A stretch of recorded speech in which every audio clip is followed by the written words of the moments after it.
আমি মানুষের ভালোবাসা দিয়ে রাখতে চাই। মানুষের মাঝে পেয়েছি যে বাণী, তাই দিয়ে রয়েছি গান, মানুষের মাঝে ঢেলে দিয়ে যাব মানুষের দিয়ে। আপনি শারীরিকভাবে সুস্থ আছেন তো? আপনার কি মনে হচ্ছে? কিছু প্রশ্ন করছেন কেন? শারীরিকভাবে মাইরে দেখাবো যে আমি সুস্থ আছি কিনা? বছর আর যদি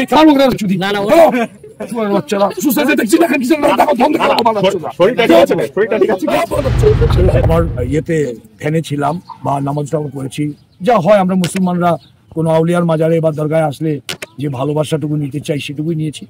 তারপরে ভোরবেলায় আমি হাঁটতে হাঁটতে একাই নদীতে গোসল করেছি। করে একটা আমার তো কিছুই আনিনি, আমি একটা দিন ধরে আসছি। তেমন তো আমার যখন বললাম দেখছি যে ভালো লাগতেছে, আমি থেকে গেছি।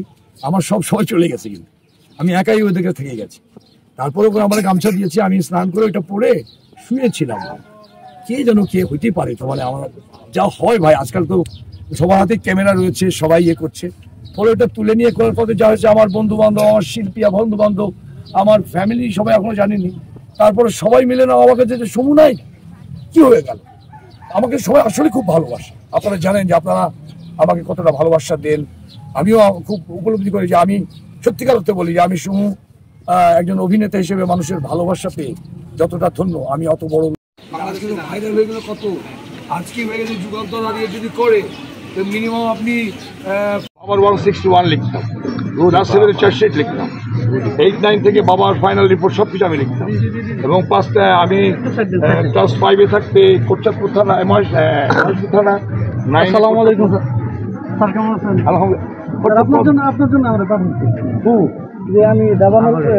বাবার 161 লিখতাম, রাসেলের চার্জশিট লিখতাম, 8-9 থেকে বাবার ফাইনাল রিপোর্ট সবকিছু আমি লিখতাম।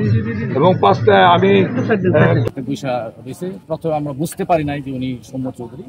এরপর যখন বুঝতে পারছি তখন ওনাকে আমরা হেফাজত করছি, লোকজনকে দিয়ে তদারকি করাইছি, বিভিন্ন জায়গায় খবর দিচ্ছি যাদেরকে দেওয়ার মতো, প্রশাসনকে খবর দিচ্ছি, প্রশাসনের সাথে আমাদের কথা হয়েছে, প্রশাসনের লোকজন আসছে, আসার পরে ওনার দেখা সাক্ষাৎ করছে, আপনারাও তার মধ্যে এসেছেন, আপনারাও দেখতেছেন ওনার সার্বিক পরিস্থিতি। আচার আচরণটা কেমন মনে হচ্ছে? আচার আচরণ ভালো, আবার হঠাৎ মাঝে মাঝে ক্ষিপ্ত হয়ে যায়। ভালো, কিন্তু স্বাভাবিক আচার আচরণ হয়, কিন্তু হঠাৎ মাঝে মধ্যে ক্ষিপ্ত আচরণ করে। মানুষের মধ্যে ভালোবাসা আসুক, এই তো আমরা করি। আপনার মনে করছি আমি ঠিক আছে, আমি মেনে নিলাম, কিন্তু আছে না হুন্ডার কালকা মারছে, হুন্ডার ফোন দিছে, হুন্ডার মারছে, এর নিয়ে এসেছিল আর এই দেখছি আর কিছু। হেফাজত বলতে আমরা যখন সংবাদ পেলাম যে আমাদের দেশের একজন স্বনামধন্য একজন নাট্যকার উনি আমাদের থানাধীন একটা মাজারে এসেছেন, তো আমরা সেই সংবাদ পেয়ে এখানে এসেছি। এখানে এসে ওনাকে আমরা একটু অসুস্থ, মানুষের একটু অসুস্থ অবস্থায় পেয়েছি, তো ওনাকে আমরা একটু, উনি যেহেতু একজন আমাদের দেশের উনি একজন নাট্যশিল্পী, তো ওনার একটা নিরাপত্তার একটা ব্যাপার রয়েছে, তো আমরা সেই জন্য তাকে আমরা আমাদের নজরে রেখেছি।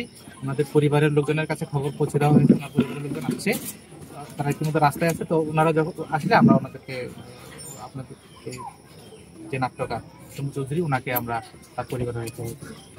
রবীন্দ্রনাথও বলেছেন যে একটা জায়গাতে হেঁটে দেন, রবীন্দ্রনাথ এখন বলেছে যে আমি তোমাদের এই হোক।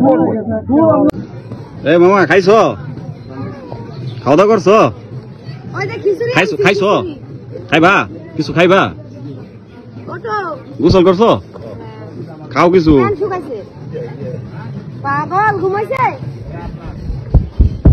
খাবার টাবার আনছো সাথে কিছু? না, কালকে থাকবো না বলে অনেক লোকজন আসছে, ওনারা সব ছেলে চলে গেছে।